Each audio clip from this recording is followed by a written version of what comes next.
करने जा रहे हैं एक्सरसाइज 1.1 का क्वेश्चन नंबर 4।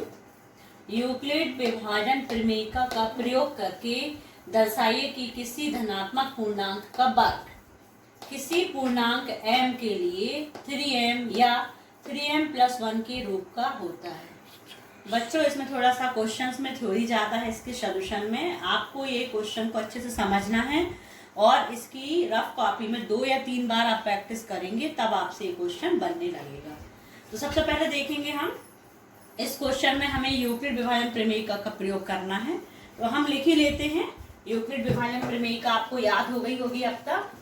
यूक्लिड विभाजन प्रमेयिका से क्या था कथन अपना? 2 धनात्मक पूर्णांक a तथा b रहने पर 2 अद्वितीय संख्याएं,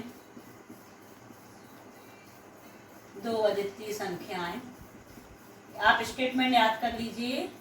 Q तथा R का अस्तित्व इस प्रकार होता है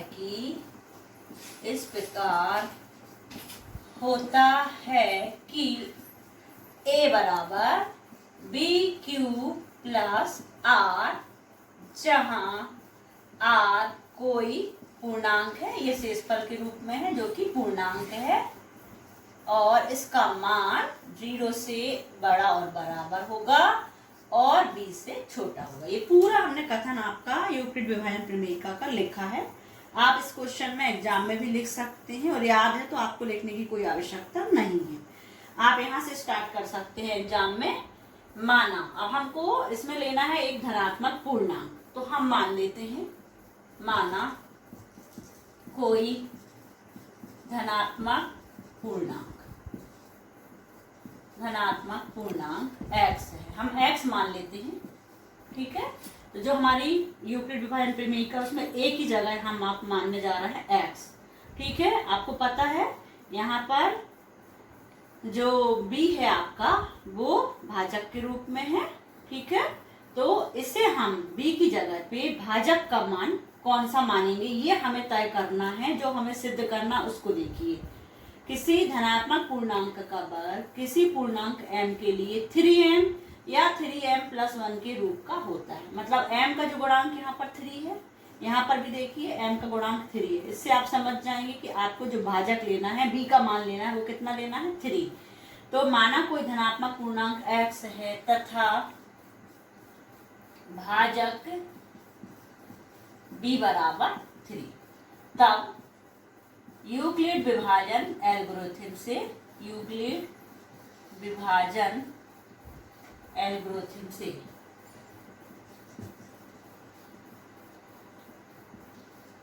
अब आप देखिए ये मान हम रख देते हैं इसमें। यूक्लिड विभाजन प्रमेयिका का जो कथन है, a की जगह पे हमने x रखा है, b की जगह पे हम 3 रखेंगे, q आपके वैसे ही रहेगा और r वैसे ही रहेगा। अब r के लिए शर्त थी r का मान 0 से बड़ा है, बराबर है और छोटा हो जाएगा। यहाँ b की जगह पे हमने कितना मान लिया है? 3, तो r क्या होगा? 3 से छोटा होगा। तो हम देख रहे हैं इस प्रकार r के संभावित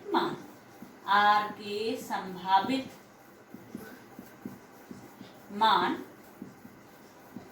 r जो है 0 से बड़ा है, बराबर है, तो 0 लेते हैं सबसे पहले। ठीक है, इससे बड़ा मान 1, इससे बड़ा मान 2, क्योंकि r 3 से छोटा है तो 3 नहीं लेंगे।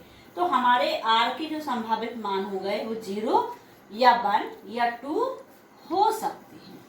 ठीक है, अब हमको एक एक करके इन तीनों मानों को यहाँ पर रखते जाना है। ठीक है, जैसा हमने क्वेश्चन नंबर 2 में किया था, बिल्कुल उसी तरीके से। तो r बराबर हम 0 लेते हैं, r बराबर 0 रखने पर। ठीक है, यहाँ पर आप समीकरण नंबर 1 दीजिए, यहाँ लिख भी लीजिए। समीकरण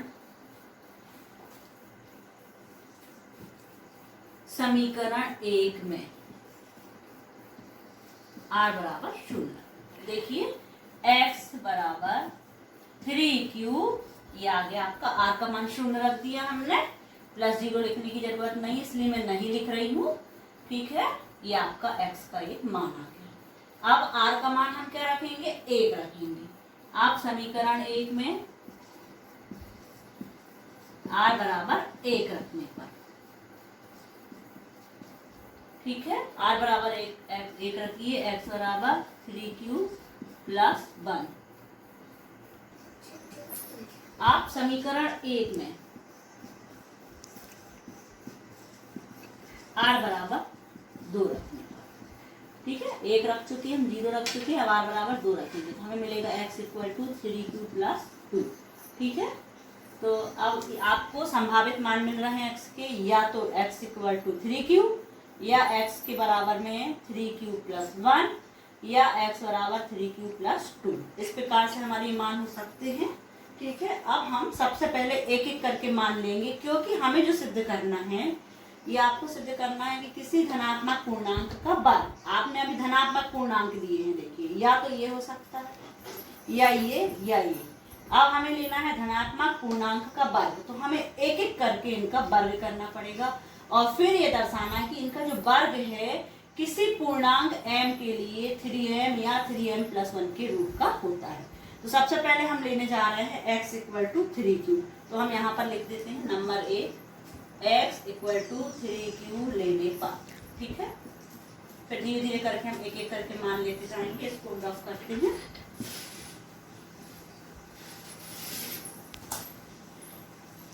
अब x = 3q ले लिया हमने। अब हम क्या करेंगे, हमें इनका वर्ग चाहिए पूर्णांक का, तो हम क्या करेंगे, दोनों पक्षों का वर्ग करेंगे। ठीक है, तो लिख भी देंगे हम कि दोनों पक्षों का वर्ग करने पर। अब कैसे होगा दोनों पक्षों का वर्ग, देखिए x का वर्ग और 3q को हम कोष्टक में रखेंगे और वर्ग करेंगे। तो x का वर्ग, 3 का वर्ग कितना होता है, 9, और q का वर्ग, ये आया आपका।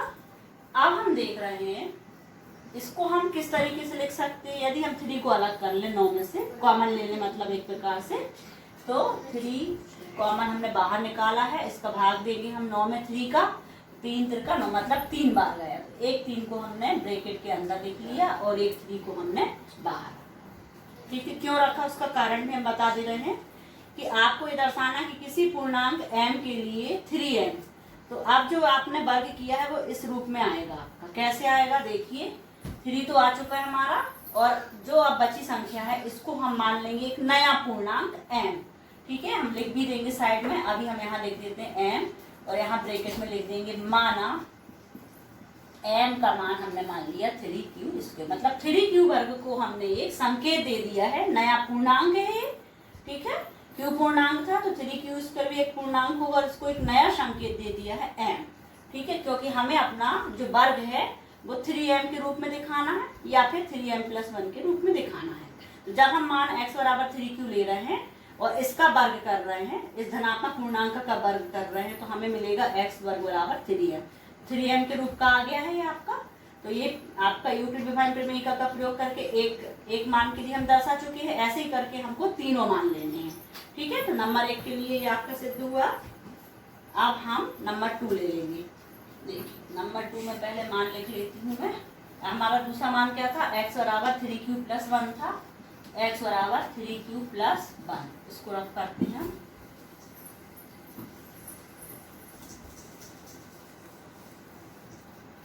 अब जैसे हमने अभी यहाँ पर दोनों पक्षों का वर्ग किया था, यहाँ भी हमको सेम वैसे ही काम करना है, दोनों पक्षों का वर्ग लिख लेते हैं हम। दोनों पक्षों का वर्ग करने पर, दोनों पक्षों का वर्ग करने पर, अब देखिए इससे क्या होगा। x का वर्ग जब भी हम वर्ग करेंगे तो आपको हमेशा ध्यान रखना है, ये 2 पद हैं इसलिए अलग अलग वर्ग नहीं होगा, पूरा का पूरा कोष्टक लगाएंगे फिर हम वर्ग करेंगे। ठीक है, तो पूरा का पूरा कोष्टक हमने लगाया 3q + 1, और पूरा का पूरा पूर्ण वर्ग होगा। ये आपको ध्यान रखना है, ये आपको मिस्टेक यहाँ नहीं करना है। क्यों, क्योंकि पूर्ण वर्ग होगा। और यहाँ पर हमारा जो हमने पिछली कक्षाओं में सूत्र पढ़ा है ए धन बी का पूर्ण वर्ग का सूत्र लगेगा और जब ये आपका सॉल्व होगा। देखो हम यहाँ पर साइड में फॉर्मूला भी लिख देते हैं। ए धन बी का पूर्ण वर्ग बराबर ए का वर्ग धन 2ab धन बी का वर्ग। ये आपको याद है सूत्र? नहीं है तो आप याद कर सकते हैं। अब हम इस सूत्र में मान रख के इसको हल करेंगे। ठीक है, तो यहाँ से लेके थोड़ा सा देखें आप, x का वर्ग बराबर a का वर्ग। a का वर्ग में आपको 3q दिख रहा है, 3q को हम कोष्टक में लिखेंगे। कोष्टक का ध्यान रखें, a का वर्ग हो गया, फिर यहाँ धन है तो धन 2, a का मान हमारा 3q है और b का मान हमारा 8 है। ठीक, तो 2a, a की जगह पर 3q आ गया और b की जगह पे 1। ठीक है, धन आया, फिर से b का वर्ग मतलब 1 का वर्ग। ये हमने अपने सूत्र को देख के इसको हमने गुणा किया है, डिस्क्राइब किया है। ठीक है,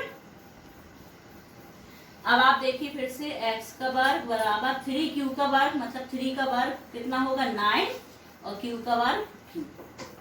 ठीक है, अब प्लस 3 दूनी 6, 6q धन 1 का वर्ग 1। ये आया हमारा। अभी हमारा ये आया, इसमें से हम देख रहे हैं कि पहले और दूसरे पद से कॉमन निकल रहा है। अंकों में केवल कॉमन ले लेंगे हम 3, क्योंकि हमको 3 आपको अलग रखना है। तो पहले और दूसरे पद से हमने 3 कॉमन ले लिया। अब भाग दे दो 3 का, पहले 9 की स्क्वायर में देंगे तो 3 तिरका 9, 3 बच रहे हैं। यहाँ भाग होता है, जब भी हम कॉमन लेते हैं तो अंदर क्या करेंगे, हम ब्रैकेट के अंदर भाग देते जाएंगे एक एक पद से। तो यहाँ भाग देंगे हम 3 का, 3 तिरका 9, क्यू वर्ग ऐसे लिखेंगे हम धन। अब 3 का भाग हम 6q में देंगे। ठीक है, 3 दूनी 6, 2 बार गया 2q। ये एक ब्रैकेट में रखेंगे क्योंकि कॉमन हमने इन दोनों से ही लिया है 3। ठीक है, ये धन एक जैसे थे वैसे ही लिखेंगे। ठीक है, एक दो बार प्रैक्टिस करेंगे आप तो आपसे बहुत अच्छे से बन जाएगा ये क्वेश्चन। अब आप देखिए इस पूरे के पूरे, अब आपको जो धनात्मक पूर्णांक का वर्ग या तो 3m के रूप में लिख सकते थे हम, या हम 3m+1 के रूप में लिख सकते हैं। तो अभी हमारा जो क्वेश्चन का रूप है वो किस रूप में आ रहा है, 3m+1 अलग है +1, इस रूप में लिखेंगे। इसका अर्थ है कि इतनी पूरी संख्या को हम क्या मान लें, फिर से एक नया पूर्णांक। अभी हमने संकेत m दिया है, आप फिर से मान लें। ठीक है, तो 3 यहाँ पर हमने इसको m मान लिया। ठीक है, यहाँ लिख लीजिए, माना m बराबर 3q² प्लस 2q, मतलब हमने इसको एक नया संकेत दे दिया, पूर्णांक। एक पूर्णांक है, एक पूर्णांक है। ठीक है, तो इस स्थिति में आपका x वर्ग बराबर भी आता है 3m+1। ब्रैकेट हटा दें आप, 3m+1। देखिए जो हमने सेकंड नंबर की सिचुएशन ली थी, स्थिति ली थी, x बराबर 3q+1 और फिर इसका वर्ग किया था। तो भी इसका वर्ग करने के बाद जब हमने इसको हल किया तो इसका वर्ग भी हमें किस रूप में प्राप्त हो गया, 3m+1 के रूप में प्राप्त हो गया। अब हमारे पास एक बस मान बचा है, तीसरा मान, वो कौन सा है, x = 3q+2। उसको भी हमें दिखाना है। ठीक है, तो देखिए आप थर्ड नंबर की स्थिति ले लेते हैं हम, x बराबर 3q+2। ठीक है, इसको पूरे साफ कर देते हैं। अब स्थिति में भी आपका जो वर्ग है वो किस रूप में होना चाहिए, या तो 3m के रूप में या 3m+1 के रूप का होता। चलिए देखते हैं, इसमें भी हम वही प्रोसेस करेंगे। हम दोनों पक्षों का वर्ग करने पर, दोनों पक्षों का वर्ग करने पर। ठीक है, करते हैं जैसे अभी किया था हमने, x का वर्ग एक तरफ हो गया, बराबर किस तरफ का वर्ग अलग किया, यहाँ पर करना तो वही, कोष्टक का ध्यान रखेंगे हम, 3q+2 का वर्ग, पूर्ण वर्ग लगाएंगे हम, ये ध्यान रखना है। अब आपको हमें सूत्र बता चुके हैं, a का वर्ग a धन b का पूर्ण वर्ग बराबर a का वर्ग धन 2ab धन b का वर्ग। ठीक है, हम सीधे लिख रहे हैं, फॉर्मूला नहीं लिख रहे हैं। तो a का वर्ग 3q आपका a है, a का वर्ग धन 2a मतलब 3q, b मतलब 2 प्लस b का वर्ग मतलब 2 का वर्ग। ठीक है, अब हम इसको भी हल करेंगे। 3q का स्क्वायर हो गया 9, q का वर्ग धन 3 दूनी 6, 6 दूनी 12, 12q धन 2 दूनी 4। ठीक है, 2 का वर्ग हो गया 4। अब हम यहाँ से देख रहे हैं, देखिए आप, अब यहाँ से क्या देख रहे हैं, हमको कॉमन दिख रहा है। फिर से हम 3 की कॉमन ले लें, 3 कॉमन ले लें क्या, ठीक है। और एक काम करते हैं हम, पहले कॉमन लेने के पहले एक काम और यही करते हैं कि जो 4 है उसको हम 3 धन 1 लिख सकते हैं, ठीक है। 3 और 1 को जोड़े के 4 आ गए, तो 4 को हमने रूप बदल के लिखा 3 धन 1। क्यों लिखा भी समझ में आएगा आपको। अब हम ये 3 पद लेने जा रहे हैं। देखिए इन 3 पद से हमको 3 कॉमन दिख रहा है, इसलिए हमने इसको 4 को तोड़ के लिखा है 3 धन 1, जिसमें हम इन 3 पदों से 3 कॉमन ले सके। अब हमने 3 कॉमन ले लिया, अब कोष्टक लगा लिया। अब कोष्टक के अंदर क्या बचेगा, आप देखिए एक एक करके आप भाग दे रहे। पहले पद में भाग दें, 9 क्यू वर्ग में 3 का भाग देंगे, तो 3 का भाग 9 में 3 बार जाएगा, 3 तिरका 9, 3 आएगा। और क्यू वर्ग वैसे ही लिख दो, ठीक है, धन है तो धन लगाओ। अब 12 क्यू में हम 3 का भाग देंगे, तो 3 चौको 12, 4 बार गया, 4 क्यू लिख दो, ठीक, धन है तो धन लगाओ। अब इस 3 में भाग दे देंगे हम, कितने बार जाएगा, 1 बार आपको लिखना है 1, ठीक है। कोष्टक बंद कर दिया, हमने कॉमन यहाँ तक लिया था। अब ये +1 जो अलग था, ये आपका वैसे ही रहेगा अलग से, ठीक है। ये सब में आया आपको, थोड़ा सा आप प्रैक्टिस करिए इसकी, बार बार आपसे बनेगा। अब हम फिर से देखें 3, इसको फिर से क्या हम देखिए, आप हमको 3m+1 के रूप में लाना है। इसको एक नया पूर्णांक अपन m दे देते हैं, यहाँ लिख भी देते हो, ये धन 1 आपका, ये पूरा m मान लिया हमने, पूरा जो कोष्टक में है। 3 ये पूरा m हो गया, m लिखा, धन 1। अब हम यहाँ लिखेंगे इस स्थिति में, आप ये भी शब्द ऐड कर सकते हैं यहाँ पर कि हर बार हम m मान रहे हैं, अलग पूर्णांक अलग संकेत नहीं दे रहे हैं।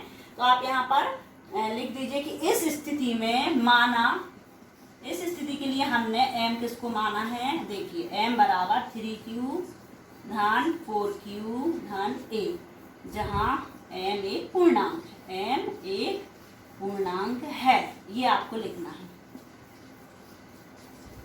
अब आप देखिए इस स्थिति में जो तीसरी स्थिति थी हमारी, ये 3 मान ही थे हमारे धनात्मक पूर्णांक के। x बराबर 3q के लिए भी हमने सिद्ध कर दिया, फिर x बराबर 3q+1 के लिए भी हमने सिद्ध किया है, और x बराबर 3q धन 2 के लिए भी आप देख रहे हैं कि जब हम इसका वर्ग कर रहे हैं, देखिए x का वर्ग कर रहे हैं, किस रूप में मिल रहा है हमको, 3m+1 के रूप में ही मिल रहा है।